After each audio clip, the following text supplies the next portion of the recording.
and a guy that is so tough. Tony Lopez has a chin like Quentin. Okay, sorry, I keep calling you Quentin, man. No, that's my name. But that's my name. That's my name. That's how I'm okay with it. So, That's my name. So when I saw a guy like that, and he was starting to get to 45, 46 years old, and he was taking a lot of punches, I was like, Tony, I don't want to use you anymore. I don't want to have to look at your kids and say I let you fight too long. I just didn't want to do it. And he's unbelievable. Every fight that he fights is an unbelievable fight. Yeah, I love Tony Lopez. One time I had to corner him. I don't know if you remember that because I can't remember which King Cage it was, but he had got his hair done, braided in different colors, and he was worried about messing up his hair before his fight, so he slept with his head off the side of the bed and had a crick on his neck next day. I was like, oh no! I was like, Tony, what are you doing, bro? Like, that is a crazy Tony thing. Lopez probably got concussed in every fight he ever fought. Oh. I can't think of a fight he didn't get dropped in the first or second round, and then people would think they were finishing him,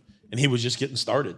You know, they would run out of gas in the third round trying to finish him, and he'd just be smiling and at the same slow, methodical. And all of a sudden, that kick that you could get away from early, you can't lift your hands up late. He'd throw a kick and kick you in the head and knock you out. Tony Lopez was one of the greatest warriors in the history of King of the Cage. If I put other guys down, it would be Tony Lopez, it would be Richard Solis, it would be Quentin Jackson, and Bobby Hoffman. Those are Bobby Hoffman. Yeah, those are the guys when it didn't matter what you did to them, they were still going to be there at the end of the fight. Just unbelievable. And tell me about Uriah Faber. I was at one of his first fights. He got kicked in the face. Yeah, and he's going in for a shot. And you remember that fight? He still took that guy down. Yeah. Uriah Faber was a monster. I mean, he was just we had him for a long time, maybe 4 or 5 years. Wow. And when I thought he was truly the best in the world, I put him against Hiroyuki Abe, who was the top Shudo guy at that weight class. They fought at State Line at Buffalo Bills, 4,500 people there. And he fought 4.5 rounds against him and just destroyed him.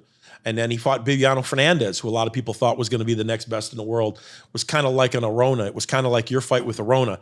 Yeah, you got great jiu-jitsu, but I'm too tough. I'm just too physically tough to play the jiu-jitsu game. And when you bounced Arona on his head, he caught him with an elbow, and he had almost got submitted 4 or 5 times. At one time, he caught him with an elbow across the forehead, and it split Bibiano Fernandez open. Bibiano went to be maybe the greatest fighter in the history. Next to could be Demetrius Johnson too, but could be one of the best fighters in the ONE FC's history. Bibiano Fernandez, and there's a classy guy too. There's a lot of really good people, but there's more bad ones. I'm just lucky enough to be around a lot of the good ones still. Yeah. So one thing I want to ask you before we get ready to wrap this up. First of all, thank you again. I just want to make sure you understand that we do support fighting in all formats, and I want to say that King of the Cages has been instrumental in pioneering MMA for all these fighters and all the sport in terms of its history, because without you giving these guys platforms, people wouldn't have been able to have careers. So I hope that you understand that the MMA community appreciates you for that. We definitely do. Rampage definitely keeps you or your name going strong here. Who are your top 5 favorite fighters of all time? Without a doubt, number 1 is Quentin Jackson. Nah, he just without a doubt. Whether I was on his podcast or I was somewhere else where he would never hear it, it would be Quentin Jackson 100% of the time. Respect. I like a guy who goes in and puts it all out on the line every time. And he put it all out on the line every time. He never went in there and tried to coast to a victory. He never took the easy way. Agreed. But I really believe more in the Japanese philosophy to a certain degree. I don't believe in the works. I don't believe in fights that you're trying to create situations that change the fight itself.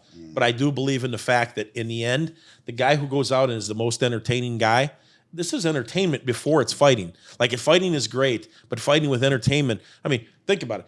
Conor McGregor could have been put up against Olympic wrestlers time after time after time and never won a fight. You know what I mean? And I'm not taking anything away from Conor because he's a very good fighter. But his personality was so great. His striking was so awesome.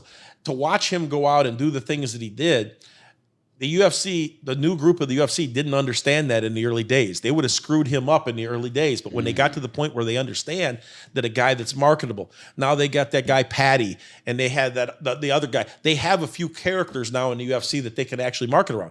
If they continue to run that direction, they will continue to make more money and more money and more money. Yeah.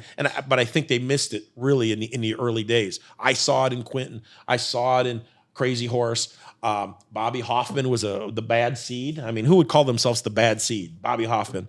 There were several guys in the early days that really, really had something special. So 1, Quentin Jackson.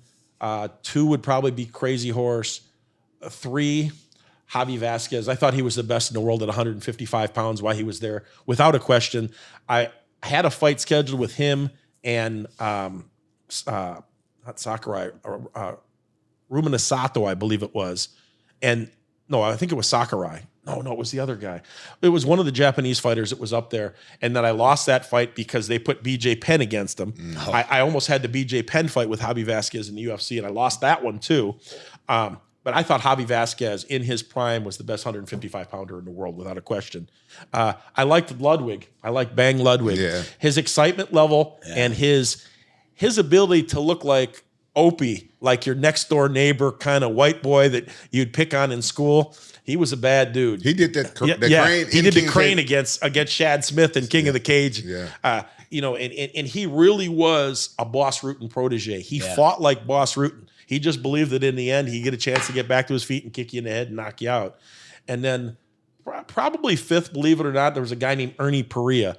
He was like 9 or 10-0 in King of the Cage. Maybe him and Philip Miller tied for 5th. Philip Miller went 17 or 18-0 his career, fought a couple times in the UFC. Yeah. And won there both times and just decided to retire and become a police officer. So those guys, those were probably my favorite fighters of all time. The guys that I could watch nonstop over, that I would pay to watch again to this day.